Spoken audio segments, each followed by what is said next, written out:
Hello viewers, I'm SB, and welcome back to Sunless Skies, and Prison! Probably we're gonna have a really terrible time here. We didn't have a great time last time we were here, but we are gonna learn some things. So first, let's start by exploring the gardens. It turns out things are quiet outside the prison. The doors rarely open to let newcomers in, and almost never to let reformed prisoners out. The chaplains busy themselves caring for their small garden. It has no flowers, only exquisitely tended weeds. I mean, this is all a matter of perspective, right? Let's contemplate these sculptures. Euclid would not approve of their impossible angles. Yeah, that's what I figured. We kinda could use a little bit of terror reduction here. The sculptures of Piranesi follow no law but chaos. The chipped marble juts in and around itself, its polyhedrons offering no perceptible start, end, or often middle either. Fascinating. You could stare at them for hours. In fact, you do. See, I would imagine... I would think you would get uncomfortable looking at something like that. But apparently, it's weird what reduces your terror sometimes. Okay, so let's head to the prison and the cottage, enter the cottage, and of course, have a chat with the wardens here. The incognito princess left a silly old thing in the most secure prison in the skies, and she wants it back. When I was a lesser person than I am now, explains the princess as you approach the prison, I had awful habits. I went through a phase that was best described as monstrous. Too much wild red honey, I'm afraid. But perhaps it was all for the best, she says. If I hadn't gone through that awkward stage, I wouldn't have ended up where I am today. However, before I can safely move on, I need to tidy up. As such, it really can't be alive anymore. I just won't stand it. So, we have the candle and a tale. We can begin, she says. Sorry, it really can't be alive anymore? She pulls out the candle, places it on the floor, and lights it. She gestures at you, and you start reciting the tale of terror. From the flame's tip grows a large, tear-shaped door of red and orange. The princess claps her hands in glee. Hold this. I don't want to risk ruining it. I fear fisticuffs will follow, she says, passing you her tiara. Wait for my return. It'll only be a few minutes. She skips through the doorway. You stand there with only a tiny flame, an incongruous door, and a rambling, terrifying narrative for company. Soon you're joined by the most dangerous of companions. An idea. We could trap the princess. The princess needs you to keep telling the story to escape. Stop telling the story, and the troublesome princess will be troublesome no more. Success will end your journey with the incognito princess, and she will not be pleased. Well, now that's an interesting idea. She is sort of a terrifying monstrosity, isn't she? We are currently using her. She's a currently assigned officer. So maybe this isn't a good idea. Maybe we shouldn't abandon her in the wherever she has gone to. Probably it's best not to meddle. My desire to do mischief is strong. But probably it's best not to meddle. The princess steps through the rift, happy and triumphant. Or rather, happier and more triumphant than usual. She is dragging a leviathanical skin of monstrous appearance. It must have once covered some gargantuan insectoid beast. Oh, I just can't believe I was ever seen in this, she says, working its jaw like a puppet. All fashion seems tawdry with hindsight. Don't worry, it's dead now. I killed it. It is now my special rug. She takes her tiara from you, places it on the brow of the skin, laughs at the sight of it, then returns it to her own head. Maybe I missed a real opportunity here. Okay, well, back to the teaspoon. Piranesi is a treacherous port, remember. Let's ask the Conformer for the location of the Martyr King's Cup. Maybe this'll work out.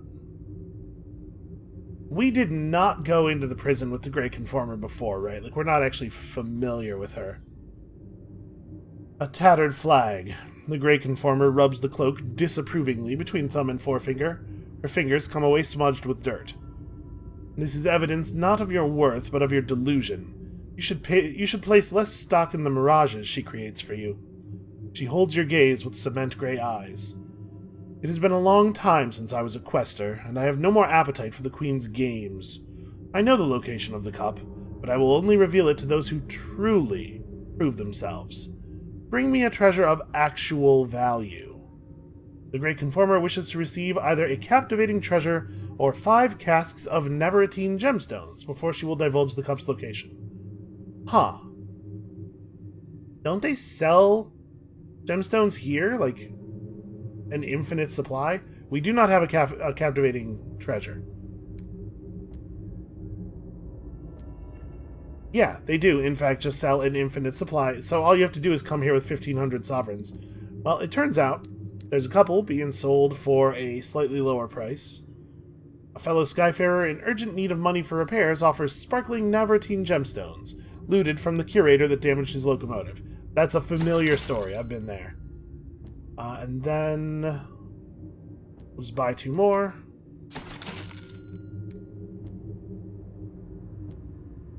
Doesn't really seem like I've proven anything other than the fact that I know how to get money here, but alright. In exchange, she has promised to reveal the location of the cup. Hey, here's these gemstones that I just bought from you. Do you want them back? The Conformer reviews your incalculably valuable gift with a critical eye. Satisfactory. She turns her solemn gaze to you. The cup is in the possession of the Arbiter of Fates, daughter of the Blue Kingdom's son. She keeps it locked within an impenetrable vault, deep beneath death's door. It is impossible for any mortal to access. I advise you give up. The Queen is not worth dying for. In fact, she is nothing. She is less than nothing. She never existed. Real or not, you suspect the Unseen Queen will be ecstatic to finally learn the cup's location. Okay, interesting that we have to return to the Unseen Queen in London rather than just going to the Arbiter of Fates. Alright, well, I guess there's a whole lot more travel in our near future. And then I guess while we're here, we may as well go back inside the prison, right? So we chose the Glistening Deformer and the Gallant Reformer as our two guides last time, right? I think. Let's go back inside. Let's take the Glib Performer as our guide this time. Eyes like coal pits, incongruous above a broad and delighted smile. The Glib Performer hoots with laughter. He grabs an iron lamp from a high shelf and hurries you from the cottage. We shall be the very best of friends, you and I. He prods and shoves you up the gravel path to the doorstep of Piranesi. Footprints are worn into the stone. He has no key. He simply stands back, whistles sharply, and the grand oak door opens without further protest. There is nothing and no one on the other side. You follow the Performer as he dashes into the dark. Come! The Performer leads you up a staircase so steep it rapidly becomes a ladder. Down below, the others stop me having my fun. At the top, you find yourself among bridges and precarious ledges. Vapor swirls below your feet. The Performer dances across dizzying drops, and when you come upon a cluster of prisoners, he begins tripping and prodding them with glee. One is knocked from her perch, only saved when she clings to a gargoyle. Join in, he says. It's a terrible good time. Okay, well, let's write a report real quickly. The Performer sits on the edge of a balcony, legs kicking above a stomach-churning drop, and launches into a dozen unlikely stories of Piranesi. Prisoners turn to moaning jelly, angels made of clustered hands, a sun in chains.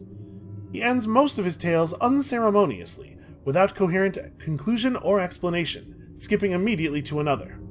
Fact is impossible to untangle from fiction. Yeah, I'm having that problem a lot lately. When you take out your pen and make notes of his ramblings, the Performer claps his hands in amused delight. His grin somehow broadens. I'd forgotten this. Reminds me of old times. What will you tell them of me, I wonder? It's not going to be positive. So, we could press him for information. We do not know the third rule of Piranesi. Uh-oh. Hold on, I made some notes, didn't I? Let me grab my notepad. It says here, I think we learned the second rule, didn't we? Where in the hell are my notes? Okay, well that's bad. I can't find them. Probably they weren't important. I think we were not supposed to give a name to anything that didn't have a name. You think the third rule... It's not going to be, hey, torture the prisoners, because that sounds like a lot of fun, right? I will refuse to mistreat the prisoners. Because I can't get down with him poking old ladies firmly in the eye. It's just not how we roll. I understand, says the performer. Not everyone enjoys my little games. We should ascend. He bows low and sweeps his arm. After you. As you walk past him, you feel a cold draft of air at your back. When you turn, he is gone. You're stranded deep within a prison the size of a continent, and you're alone. You wander up and down an endless crisscrossing network of staircases and walkways and bridges and buttresses and spiraling paths. It's freezing and silent and dark as dusk. The only light is the soft glow of the prisoners' lamps in the distance, spotting the darkness like stars. The performer will come and find you soon, surely. Well... we do have an awfully high mirror skill. He can't have gone far. He's only been apart from us for a second. Let's just try to find him. You find him on a high perch nearby, gritting teeth gleaming from the shadows. When you spot him, he swings down to your side again, letting loose a high peal of laughter. "Follow! Follow!" he exclaims, and continues your tour as though nothing had happened. This guy's definitely my least favorite of them. You follow the performer up corkscrew stairs and across walkways as wide as your hand. The floor is sickeningly far below. Finally, he stops at the threshold of a grand stone bridge, beneath a cracked arch. He turns to you, lifting his spectacles and scratching at the withered interior of an eye socket. "It's too dangerous for us to go further unless you've learned the first and second rules of Piranesi," he says. "Well, I haven't." "Then we should return to the gate," says the performer, grinning. "Come back when you're a veteran of this place."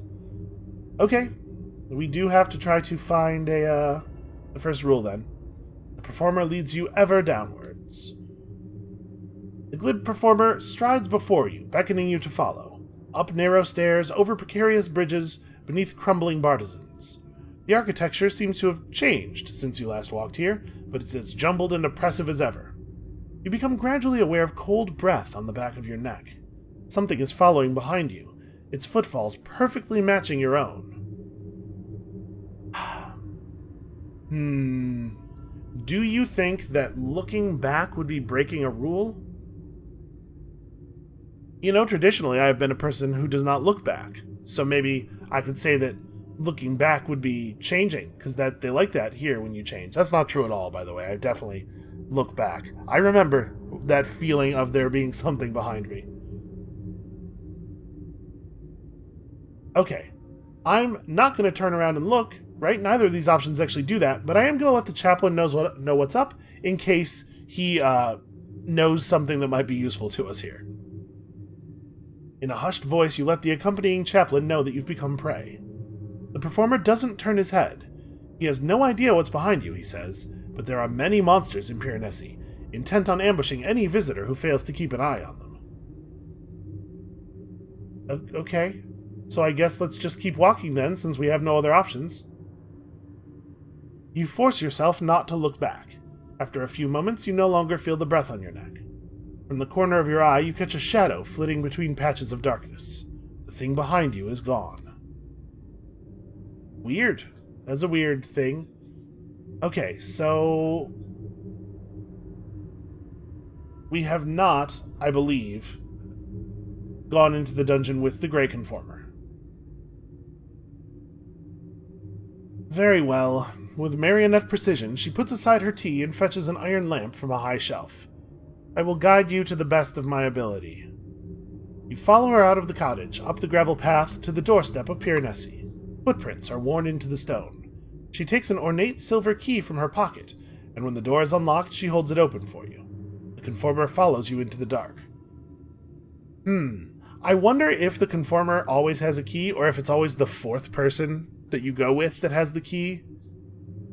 Because they make such a big deal in the other three descriptions of how they don't have a key, right? Just all very strange. You follow the conformer down staircase after winding staircase, finally reaching a maze of flooded tunnels. The walls bristle with fierce black mold. The water is opaque. You can't see your feet. Here the most deeply condemned wallow, says the conformer, like this servitor, too inflexible to change on its own.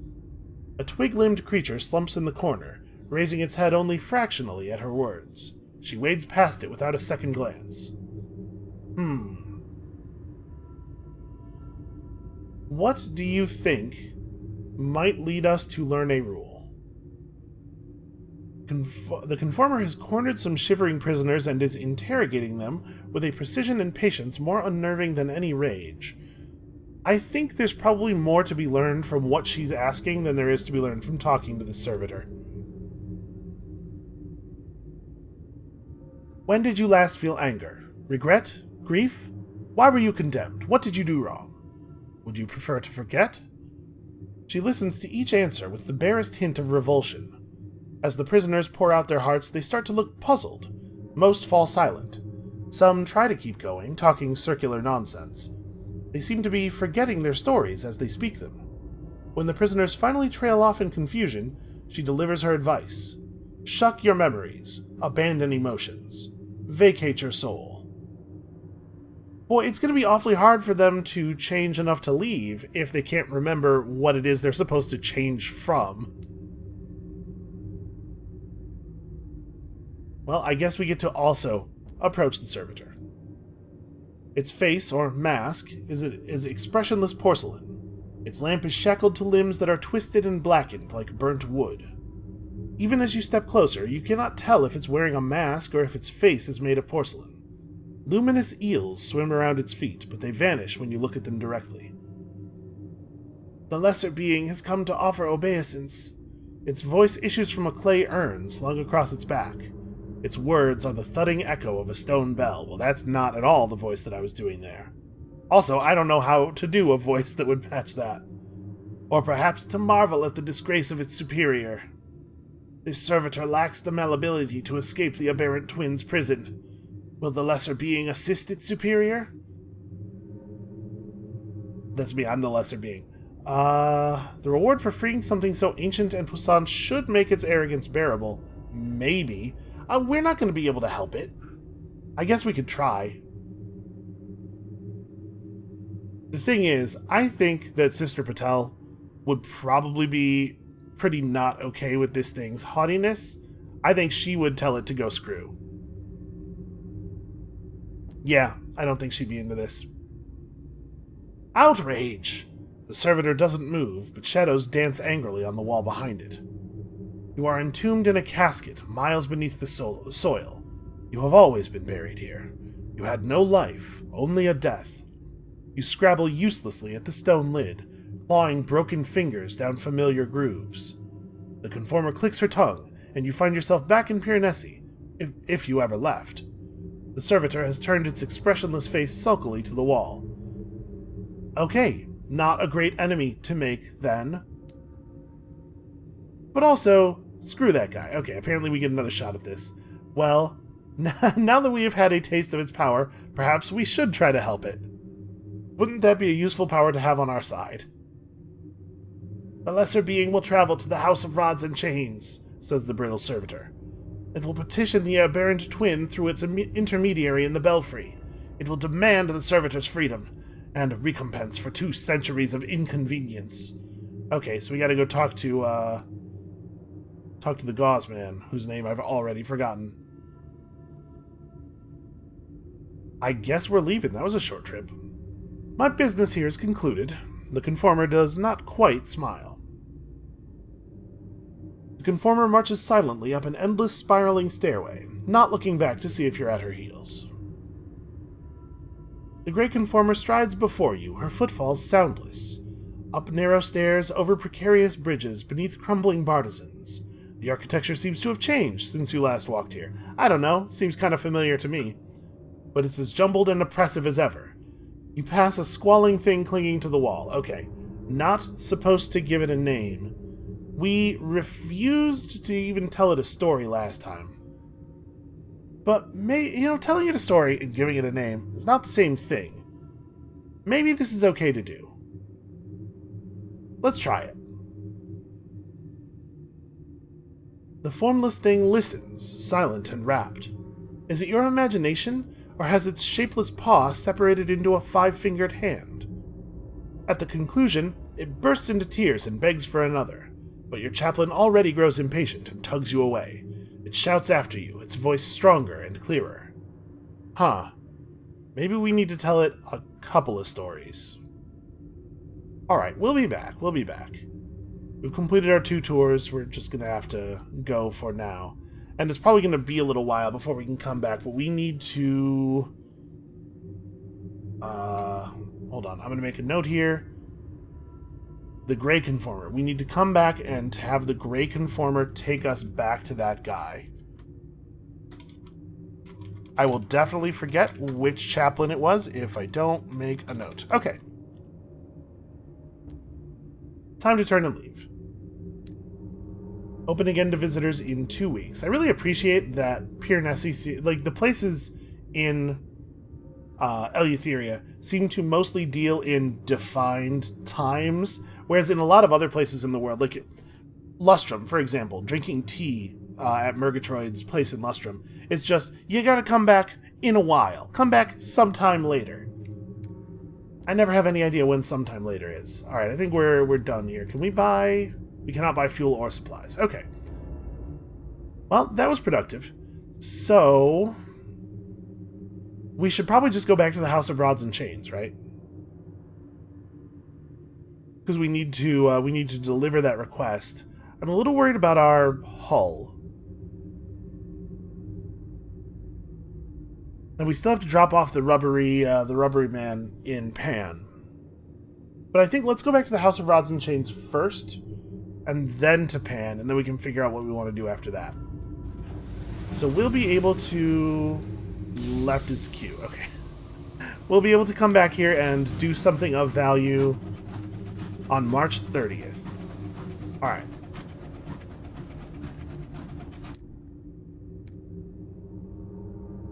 So let's, can we have a chat with the princess? So, what now? What's going on with you? Your whole deal seems to be very scary. In the incognito princess's cabin, the poetical suitor and the analytical suitor are stripping the skeletons of starlings of their flesh, arranging the bones by type, size, length, and so on. The princess passes time admiring her ring. Eventually she notices you, and sometime after that she remembers to speak to you. Oh, one final step before the big day, and this is more politeness. I am a princess, of course. She points at her tiara to remind you. So politeness is very much my thing. She needs to find a way into the mausoleum of the Prince Regent to say goodbye to her father. Do we know what the big day is, or why she needs to say goodbye? This could totally be a thing that she didn't tell us about, so we don't know, but it also could be a thing where she told me and I forgot, because I do that. Alright, well, I mean, we gotta go back to London anyway. So do we want to just take exactly the same route back? I don't really want to get jumped by another Undeparted, but I guess we could just run from it. And if we can make it back to the House of Rods and Chains, then we can probably make it from there back to Pan.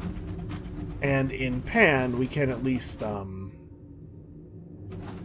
trade some mysteries for some hull. Because apparently we have quite a lot of them now. So there's a crossroads there in the dark. I think we're just gonna avoid it. I think I'm just gonna stay away from the darkness in the hopes of not getting jumped by Undeparted.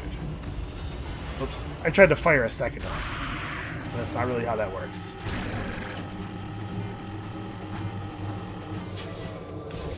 Okay, that was easy. We could capture ourselves a lesser cantankery. That doesn't seem like a useful thing to do. I guess just extract its heart. This is just a little bit of money, right? Oh no, it's some hours. That's fine.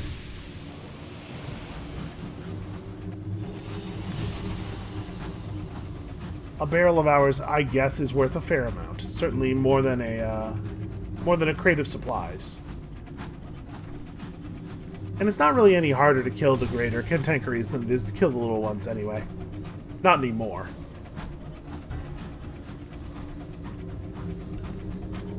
It really is remarkable how much better we have gotten at killing stuff since the game began.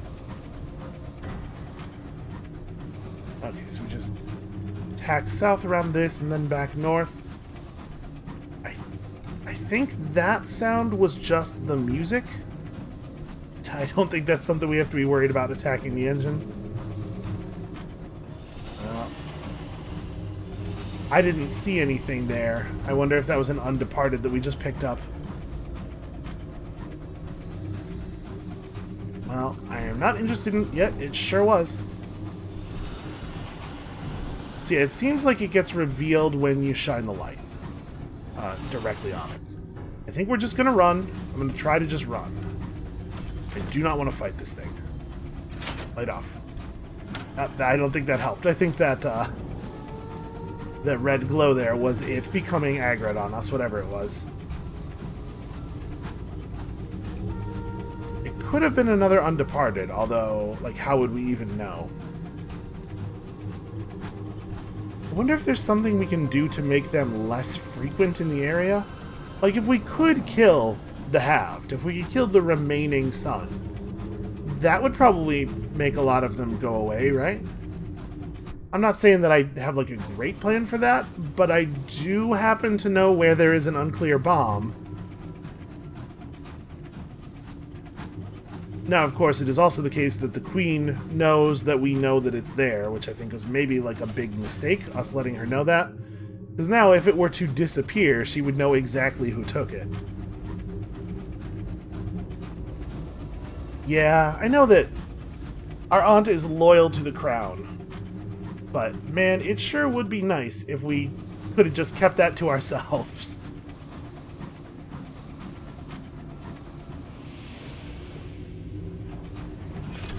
What the hell was this dude's name? I cannot remember. Let's go up to the Spire. Mr. Barleycorn, yeah. I need to request a reprieve. A delicate subject. It will need to be approached carefully. We are not in the habit of granting clemency. Mr. Barleycorn examines a document on his desk. Especially not to the servitor of a rival kingdom. I see no reason why the creature should not remain in Piranesi indefinitely. However, the gauzed figure taps its pen thoughtfully against the desk. I could reduce its sentence, if you bring me something to read. It glances at a mound of half-mangled books piled at one end of the room. Something wholesome. Okay, Ministry-approved literature. Really, that's it. We have a lot of that. Yeah, maybe we end up going back to Pan, and then coming back up here, and then over to Piranesi again, and then from there down to Eagles Empyrean and out of here. Hey, I got a question about all of these rubbery men. They came to this place in a ship forged from broken shells. They had followed your kind from the Neath. Perhaps they believed they would find their lost Axel here. Axile? Huh. It is fortunate that they are used to disappointment. I tolerate them. They cannot disturb the messenger. Its purpose is long served. And their amber is ever so pretty. Okay, well that was almost no actual information. I just need one ministry-approved literature? Okay, we can do that. That is a thing that can be done. We may as well refuel and resupply. And then I guess we just go to Pan, right? Maybe we want to swing by Aklis real quick. So is the smart thing to do just... Yeah, the smart thing to do is probably just straight back to Pan. We know the way and that it is relatively safe-ish. Go back to Pan, drop off the rubbery man, grab our ministry-approved literature, maybe end up... I wasn't gonna chase him down, but if he's just gonna stop flying forward entirely. May as well, that's just free stuff right there. Let's lose some terror. Interesting that we didn't have the option of canning that one. Wonder why. Send out the cavi. Hopefully he'll find us some more. Oh, right. Hold on a second. I totally forgot. We were going to pick up our people from their expedition. That was why we wanted to come back here so bad. I got distracted by the servitor's request and forgot that we had a different reason to come back to the house initially. Maybe they will have found enough amber for us to buy something interesting.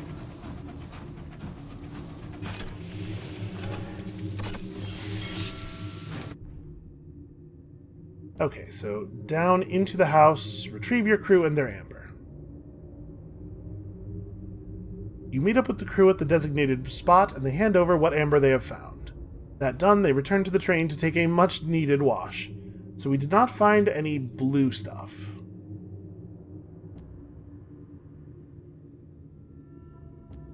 So let's go all the way down... no, sorry, not all the way down. Down to the shapling vats.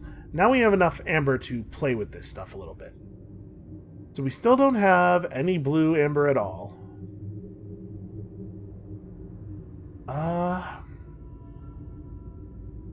So we could add soft amber to the shapling vat, red amber, which apparently surprises the rubbery men, some green amber, which apparently does not do well at room temperature.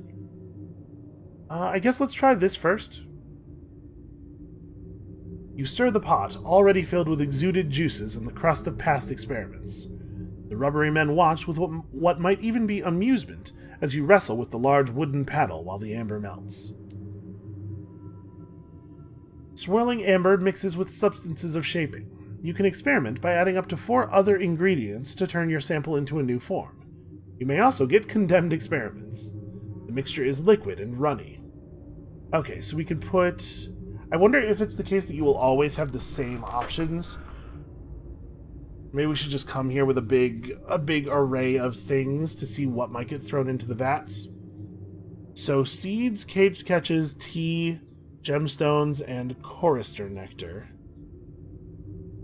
For now, let's just let it simmer and finish hardening. You turn the tap on the vat. The rubbery men lean in to see how you did. Unfortunately, only plain amber drips out. Perhaps you didn't add enough ingredients, or perhaps your experiments drained the individuality out of the sample. Okay, let's try adding one more color of amber to the vat, because I just want to see if the list of other stuff that we could add is the same every time. Seems to be. Alright, complete the process. Okay, so we got back 2 of our 3 chunks of red amber. Okay, so we need to bring other stuff. Well, let's return to the drowning coils, go back down, and send our crew on another expedition, because we're going to come back.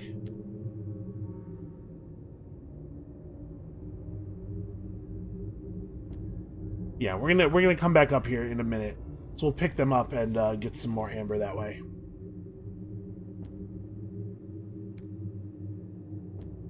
Alright, absolutely no reason not to just go back up to 7 supplies.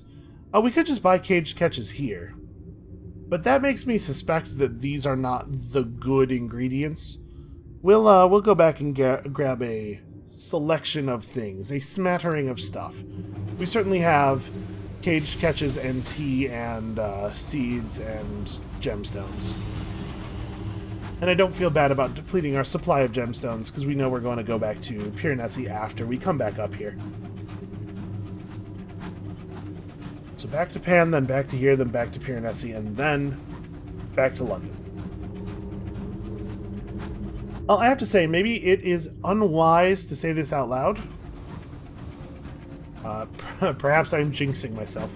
But this place is starting to feel a little bit less terrifying.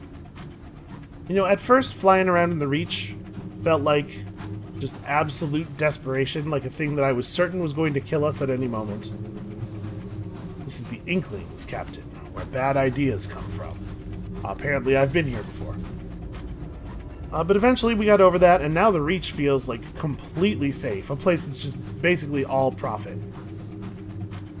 And then Albion was deeply terrifying, and now Albion feels totally mundane. Sorry, not all of it. There's Still, the mists outside of Whirlberry worry me. So I guess it was natural to think that the same thing would kind of happen here. Although I will say, we have a lot less advancement to do here. Part of the Reach and Albion both feeling safer is that we continued to get better trains and also better weapons to put on those trains. Hell yeah, Amber. I wonder how these big clusters of ambers get out here, if it is indeed the case that amber is a secretion of the rubbery men.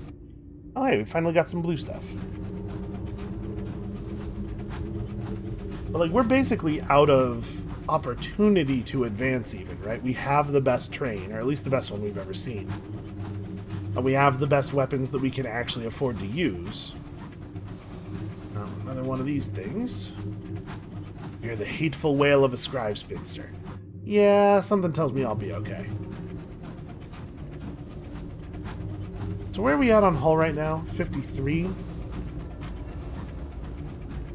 Well, we'll definitely trade in at least one Eleutherian mystery. It might be worth trading another one after that, even though it's a pretty poor return on investment, just to make sure that we're high enough on hull that we're not going to get murdered by, like, if we happen to encounter two Undeparted at the same time, make sure that we don't get ripped out of the sky.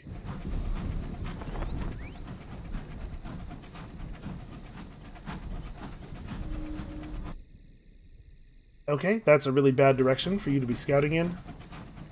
I think we're going to extend our cavi here some vacation days, perhaps.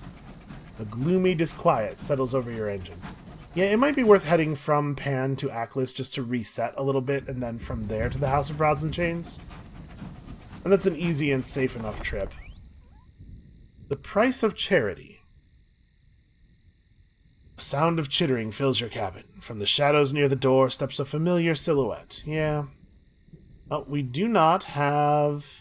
I am lightless, apparently. So we must pay the Nepenthe price. A price of betrayal and self. If you have souls, you will lose some of these too. Souls?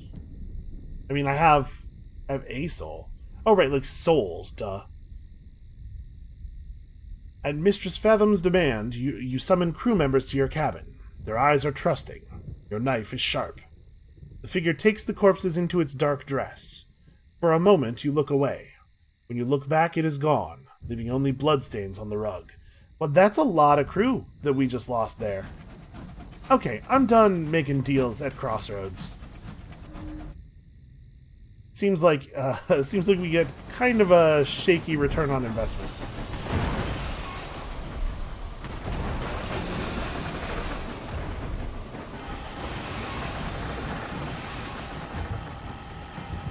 If we're planning on resetting our terror anyway, it doesn't really hurt us to have at this dowser, right?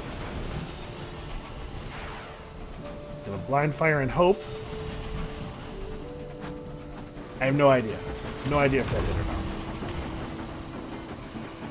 I think I might have missed him with all of the projectiles on that one.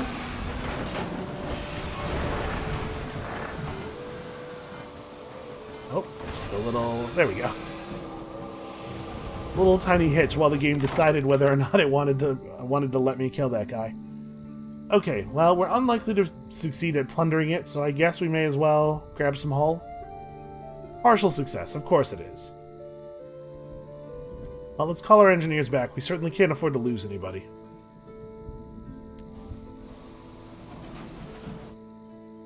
You know, we have all these Dowser nameplates. I'm not actually sure what to do with them.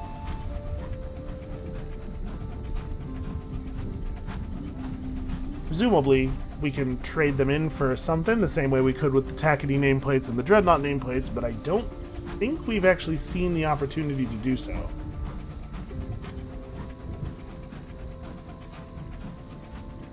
So we're now at 59 hull, which means that the first repair is going to take us to somewhere around 80. Yeah, I'll probably do a second repair. We know we're going to have to be out in a pretty dangerous part of the sky.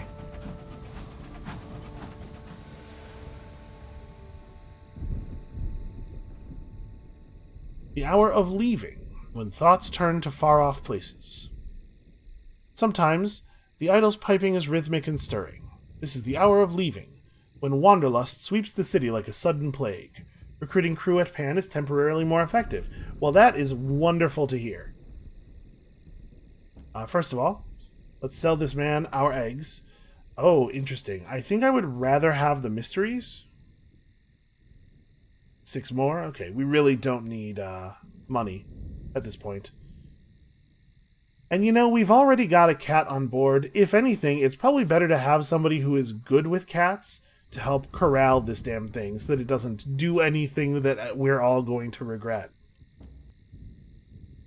A woman sits at the station side in oil-stained overalls. 3 overfed, baleful cats lounge near her. "I'm looking for work," she says, climbing to her feet. The cats observe you with naked hostility. "I'm afraid they're part of the package." Increases mirrors, hearts, and affiliation villainy. Alright. Always have room for a good engineer, even one with cats. As she climbs aboard, she pats your locomotive's boiler fondly. "Hello, my girl." She makes her way toward her new cabin. The cats tangle around her feet, almost tripping her. It is true that all cats want nothing more than to do violence to all living beings. So, am I going to trade in port reports here? I think I'm not. I think we're going to hold on to the reports we have, except we're going to go back to all of those ports anyway on our way over to Eagle's Empyrean. Let's go ahead and trade these in now. We can just pick up new versions of them. Okay. We don't really want to do anything else. Yeah, I think I'm good. So let's spend an Eleutherian mystery to repair half damage, and then do it one more time. That's got us in pretty good shape. And come on, new crew. Hiring crew at this time is cheaper and more effective than normal. The idol's piping has awoken a wanderlust in many of Pan's citizens. Holy crap. You welcome them aboard. Seekers, rovers, the lonely and the yearning. Your cabins fill. Soon the idol's music changes, but the wanderlust it roused will endure. I was not expecting it to completely fill the engine. That's actually pretty great, though.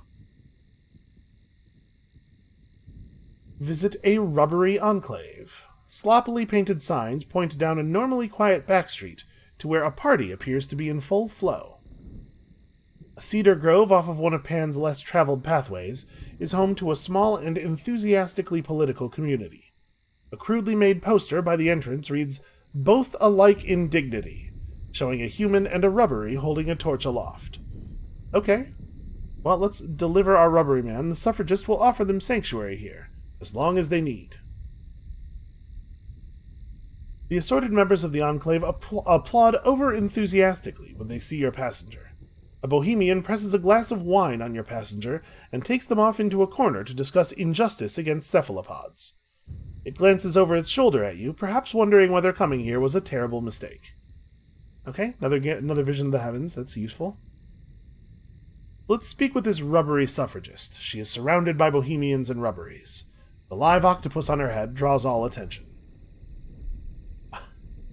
You know, they are very smart creatures. I suppose they could hold wine. Why not? She moves from bohemian to rubbery with the rosy-cheeked bonhomie of inebriation.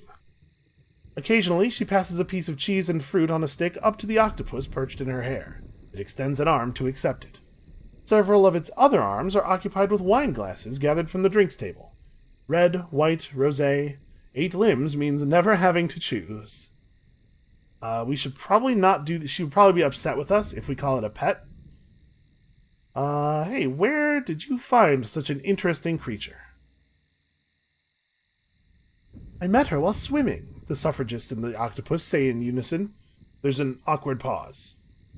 Don't mind Deirdre, adds the suffragist. She always gets a little grumpy when her tentacles dry out. A little wine will pepper right up, you'll see. Okay, it speaks. I guess I shouldn't be surprised. We have a crew of speaking rats on our train here.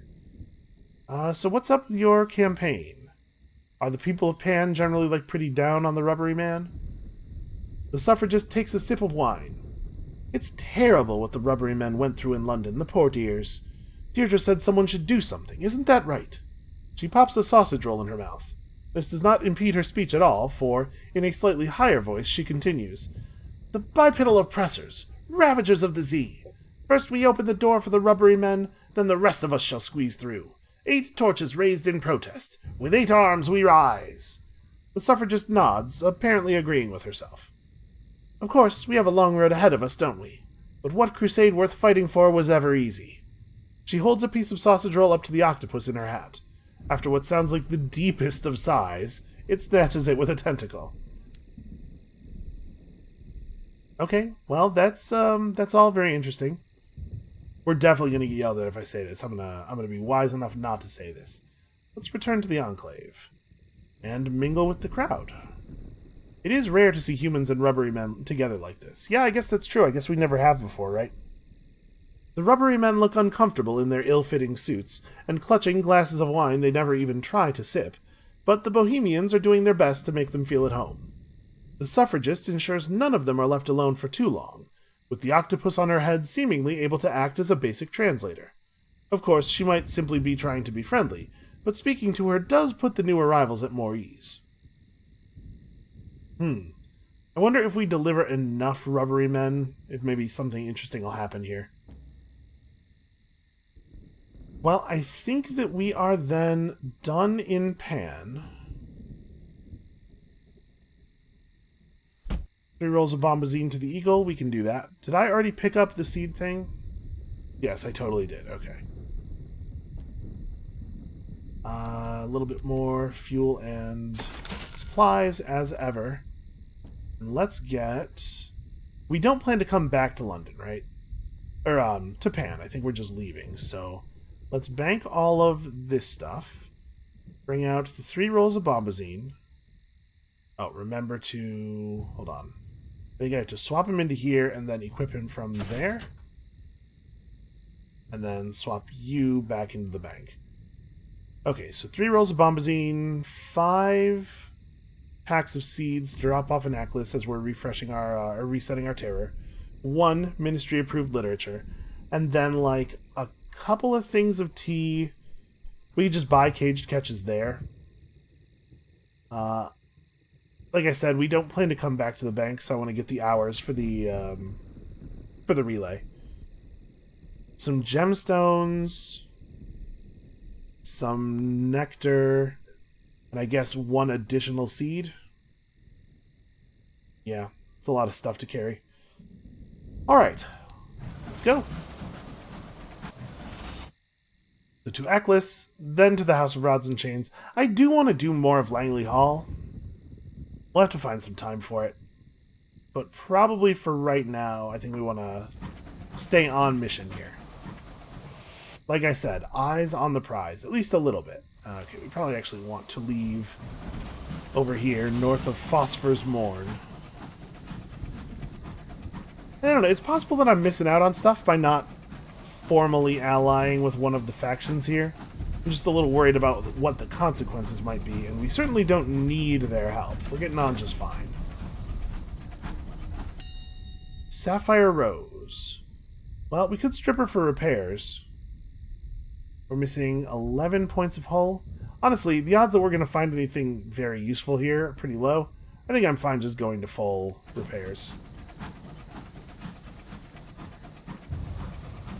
Gotta shake off the little bits of locomotive that have gotten stuck on us. So I guess I'm not really expecting there to be anything interesting between here and there. But we have enough supplies, we can afford to scout a little bit. Okay, the sound of sending out the Retronaut is pretty different. The scout relays its findings. The fact that he can find multiple things at once is going to make it so much easier to explore the Blue Kingdom. Because he'll be able to find docks while also discovering other stuff.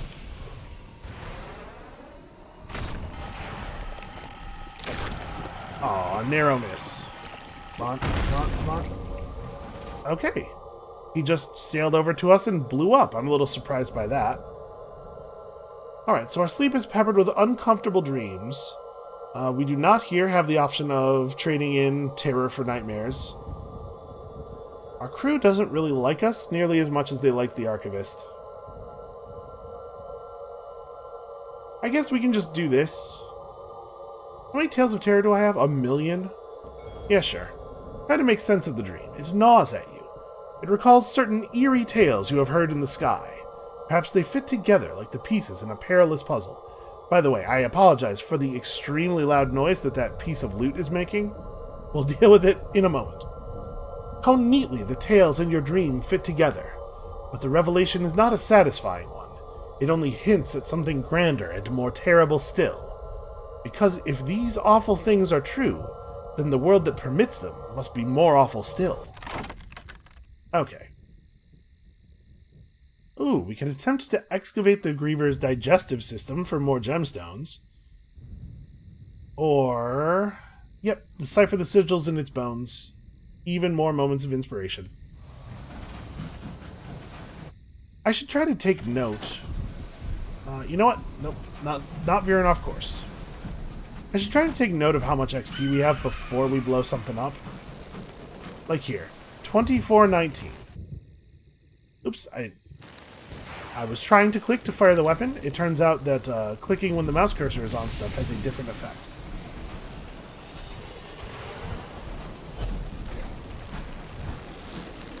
Okay, 2419, we're going to kill this. I mean, this guy's not going to give us as much XP as some things, obviously, but he should at least give us an idea of, like, the order of magnitude that we're talking about.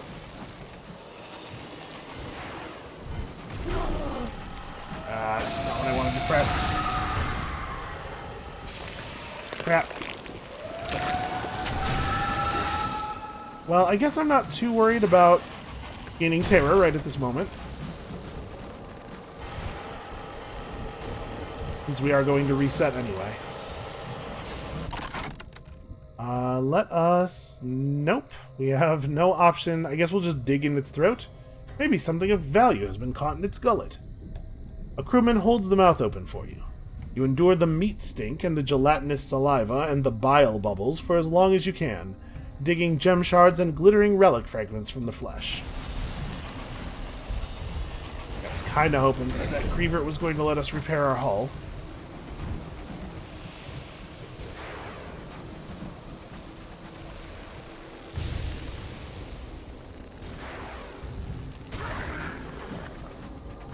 Yeah, the hull is a consistent problem out here. Give me that.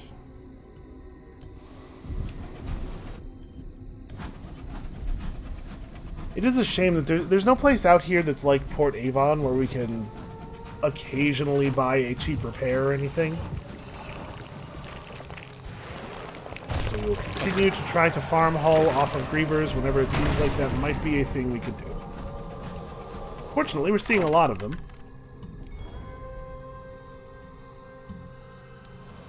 It does seem a tiny bit inconsistent whether we can even get the option. Hey, don't you run! Oh, look at this cowardice.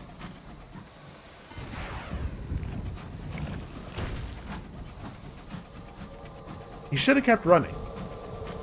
Listen, if somebody's trying to kill you and they shout at you, "Hey, don't you run," disregard them. They do not have your best interests at heart. Okay.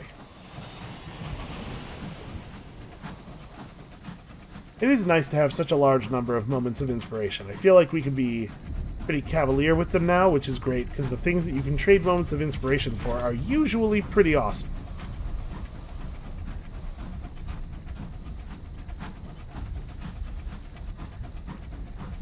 So we still have 71 hull. That is probably enough. Oop. To check this train. Maybe it has some salvageable parts. It does not. Well, I guess let's just loot it, because we don't need to mourn the dead. We don't need to scavenge fuel or supplies or munitions, really. Yeah, let's check out the captain's quarters. Oh good, an otherworldly artifact. Never have enough of those. And again, the hour of the wolf. This will pass. All of it will pass. Just wait. They got a hookah waiting in necklace with our name on it. Provided that nothing really terrible happens right as we're pulling into port. Because that does seem to be very common, doesn't it? I think I'm looking at the time here. We're getting close to the hour, but I really would like to wrap up this whole bit of Eleutherian business before the end of the episode. It might just be too much flying, unfortunately, for us to do that. I don't know. We'll see. Who knows what spoils the monastery might be hiding? We're going to try this one more time. Alright, success, finally. Your crew balks at shooting children, but has little problem scaring the ring breakers with a few carefully aimed shots above their heads. Alright, so we scared them off, and for our work, we've been given some extra tea. Wow, really? That's it? That's all that they could afford to give us? We could forage in the swamps for more seeds. Honestly, this is probably the right thing to do, because we're going to need more seeds to satisfy the prospect that we have for the mausoleum. But it's easy enough to get seeds in the Reach anyway. I don't know. It's easy enough to get all this stuff. All of the rewards we might get. Alright, write a port report, because of course, why wouldn't we? Something for the folks over at the Eagle's Empyrean. And then the House of Silks. Present the seal of Mr. Barleycorn to Mr. Pipes. Oh! Okay, let's do that then. The serving girl takes the wax seal to her snoozing master and whispers something into its cloak. A moment passes and she returns with a certain amount of trepidation. My master trusts that this is what you require. May it do you some good, or at least no harm. The seal of Mr. Pipes' quality is now 1. Okay, we got Mr. Pipes' seal. I had totally forgotten about Mr. Pipes. This was not the plan. Hold on, is Mr. Pipes the same thing as Mr. Pennies in Lustrum? Do we know that? No, not necessarily. Okay. Well, whatever. Let's sit down with our hookah pipe. So I seem to remember there was something around here that we didn't have access to because we weren't enough of a connoisseur of fine teas. And since we last saw that, I have tried a couple of the teas at Lustrum, and they did, in fact, increase a quality that we have in our possessions called Connoisseur of Fine Teas. So we should try to figure out where that was. But first, we're going to smoke this hookah until we can't remember what's what. It really is just an incredibly cheap way to solve your terror problems.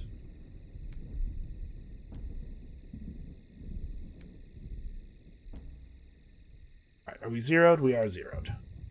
Oh, also, before I forget, let's hit the bazaar, drop off these verdant seeds. Also, 2 Eleutherian mysteries. How much tea do we actually want? What if the tea turns out to be really, really good for making stuff out of amber? I guess I don't necessarily want to buy all of the tea because I want to have room here for supplies and stuff. Okay. Where was it? Perhaps in the Court of Tea and Spices? That would make sense.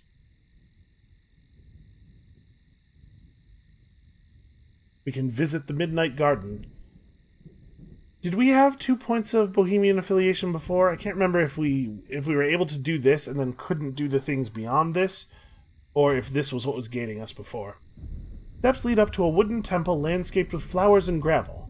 Not just anyone is welcome. Mere money will not grease the wheels. The noise of the market slowly fades as you follow the rickety wooden steps down to the march. Bohemians calling themselves midnight connoisseurs have built a wooden pagoda overlooking the monastery to savor the taste of the leaves that grow within. Yes, we definitely were able to get to this part before. And this is where we needed to be a connoisseur of fine teas, and we are indeed. Midnight connoisseurs are extremely choosy about who gets to savor the tea here. The ritual comes easily to you. It begins with a cup of mere hot water, sipped to clear the taste buds. Midnight connoisseurs bring forth a bowl of embers on which to heat the ceremonial bronze kettle. You wait, eyes averted from the kettle so that it may boil, while your host prepares the implements. The silver spoon, the receptacle of milk, to be turned down politely in accordance with both taste and tradition. A small chocolate biscuit, perched aside the saucer, to be greeted with the classic mantra, "Ooh, lovely," and devoured in no fewer than 3 bites that leave behind no trace of crumb. We have, finally, sampled Midnight's favor. Finally, the tea is poured. It carries the taste of lost love, with a bitter aftertaste of the happiness that came before. The first sun of spring and the last bell of Christmas. That is the first sip. It is customary to wait at least 5 minutes before taking a second. Something calls to you. You feel it in your head. It stirs through your memory, sifting for every forgotten pain, every pang of guilt, every regret that ever rose unbidden. Or we can simply pretend to hear nothing at all. No, what is this? What is happening here? The host remains silent. You continue drinking your tea. After the last drop is gone, sleep comes easily and comfortably. For a moment, the world seems no less cruel, but endlessly more endurable. Something in the back of your mind caresses the bad memories, and soon they melt away into pleasant dreams. Terror remains unchanged at 0, so that would have reduced our terror by quite a bit, I'm guessing. You awaken on a soft patch of leaves and fungus, staring up at the high monastery walls from inside. There is no roof, just a gaping hole from which you can just glimpse Eleutheria's black sun carving its increasingly familiar hole in the heavens. Your head throbs. Not the pain of a headache, but something deeper. The sense of something digging for something. Regrets, mistakes, thorned vines twisting deep into your darkest memories. Pull yourself up. There is only one exit from here. The walls are too slick to climb. The call comes from deeper in the monastery. Knee-high ruins mark the echoes of buildings that have long since given way to time. Vines stretch everywhere, pushing through masonry and lying strewn across the makeshift paths. A handful of silent monks wearing animal masks tend to glistening fields of fresh tea. Some water, some pick. All ignore you as you stumble around them, under siege from old regret. How much space does it take to grow tea? Can you do that inside a monastery? I guess we know that in this place, spatial dimensions do not necessarily behave the way we expect. Little remains of this place but its high walls and the outline of ancient chambers in lingering glass and stone. Gaps and crystal lenses in the wall help focus the limited light in a way that suggests a glorified greenhouse, with the ground thick with strata of dead flora packed as hard as concrete. Masked monks in hempen robes move unhurriedly about, tending to fields of tea in the ruins. Well, few get to taste it, and even fewer get to taste it this fresh. We could just sample the tea. That might get us in a whole lot of trouble. My guess is that attempting to talk to one of the monks will yield no result at all. They'll just completely ignore us. Let's try that first. The monks ignore your presence. They water the tea. They pick the tea. They place the tea in baskets for other monks to collect and convey to the port. If I attempt to remove one of the masks, what do you think the odds are that I'm going to be violently ejected from this place? I don't know how exactly they would do it, but something tells me they can.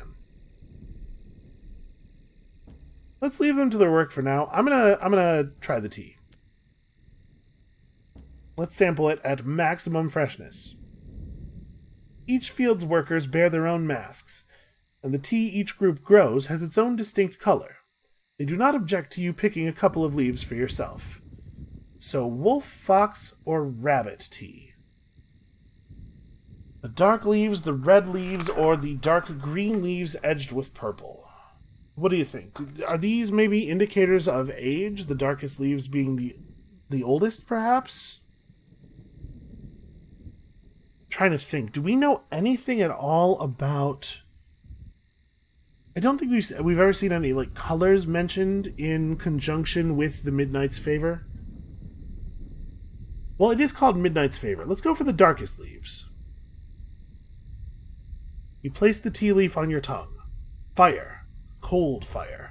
The predator, the stalker, the final drink at the end of a long night, the click of the lock, the control of stick and rope, the rush, the cold that follows, a hatred turned inwards, an escape into midnight where sins are absolved, the wolf muzzled, never to hunt again, the wolf lashed in the darkness, growling and awaiting its chance to break free. Okay, that's very a normal experience that we've just had there. I guess let's sample the other teas. Apparently I'm allowed to. You place the fox tea leaf on your tongue. The taste of ash, of words unsaid. The cold corpse in the bed, beyond recrimination or apology.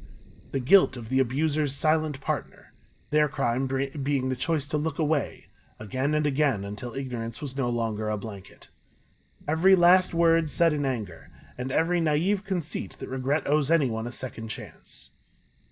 The whisper of what could have been, curled up in the darkness of midnight and drowned by its depths. That was less weird, I think. Maybe I'm just getting used to the idea of the magical tea. Alright, what about this rabbit tea? You place the tea leaf on your tongue. Bitterness, a twisted heart. A train pulling away from a station for want of the right word at the wrong time.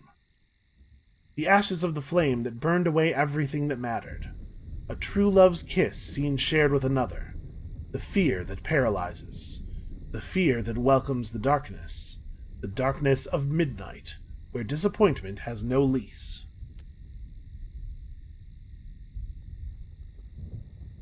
What do you think? Should we try to pull off one of the monk's masks? It's possible that will just be rebuffed, but not be, thrown out of the place, or not have any kind of horrible magics unleashed upon us. I am awfully curious what's going on underneath them. The monk barely reacts as you lift up the mask. Underneath there is simply a human face. Calm, at peace. No vines flowing from empty eye sockets, no hideous welted skin that must be hidden from the world. The monk regards you with a placid look and lowers the mask, resuming his humming and his work. Okay, well, it's definitely a subversion of my expectations, the sorts of expectations I have, because of all of the other things that have happened to us in this game. I guess let's just continue on. The vines stretch onward into a bell tower. It is one of the few recognizable structures remaining. All the vines seem to converge here. You enter the darkness inside and climb up the crumbling, rickety steps. Bits of rock and loose pebbles rattle down the stairs behind you, and you are forced to press against the masonry to avoid losing your step. When you reach the top, even the low light of the bell tower is suddenly blinding, the writhing light of the sun obscured by an immense black-leaved plant. Its black and purple leaves drink in the light. Its green vines pulse, spreading throughout the monastery. The floor is ankle-deep in a mulch of fallen leaves, winking with the odd radiant flower. Your head pounds, your memory paging through pain and regret faster than a demented zoetrope. The midnight plant rustles, its flowers puckering for a moment. It extends a vine, thorned, bloodied. Okay, that's... Not even the tea cannot be some kind of horrifying eldritch abomination.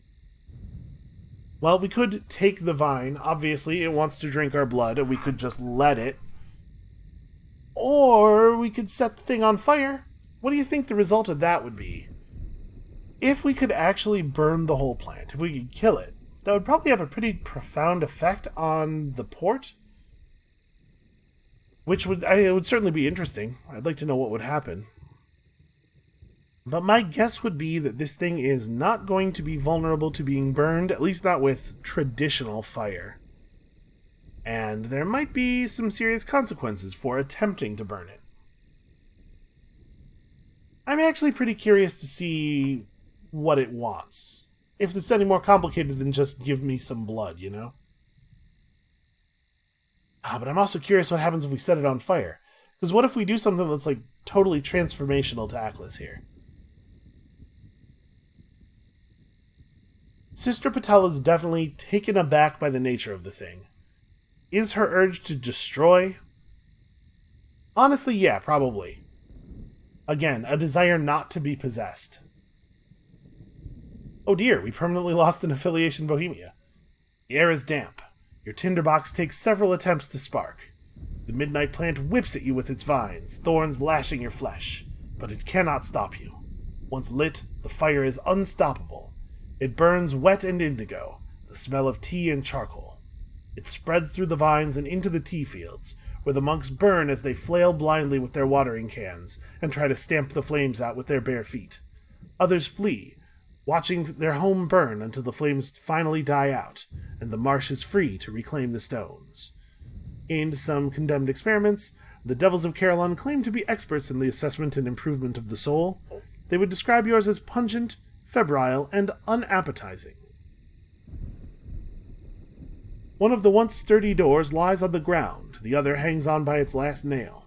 Inside is little but ash, the mulch of destroyed tea plants, and the occasional fallen mask left by fleeing monks. A few rocks tumble from somewhere high up, landing with a sad squelch in the marsh. Okay, well, we've probably had an effect on this place. Although it looks like maybe it will be pretty delayed.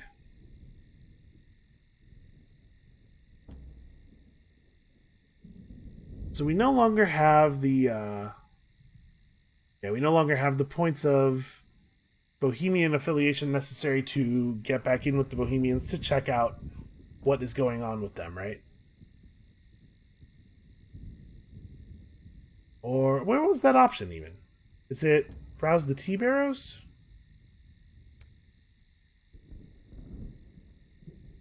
You know, it's possible that I've been up for too long. Ah, here. Visit the Midnight Garden.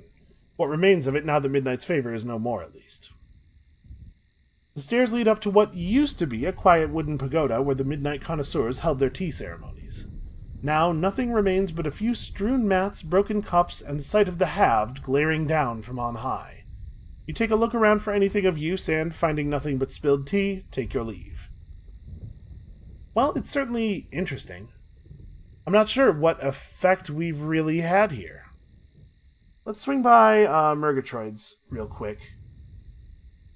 Let's have a quick chat with her. I'm guessing that we're not going to see anything new here. Ask about the family business? You want to waste someone's time with such nonsense? Go to my sister Melusine. Okay, so we've already talked to her about this. That was not new. Okay, well, you can't say we haven't had an effect today. I think, given the time, that probably should be where we call it for now. So thank you all so much for watching. Come back next time, tomorrow, when we have a little bit more business to do here in Eleutheria, and then it's back to London. And we'll see you then.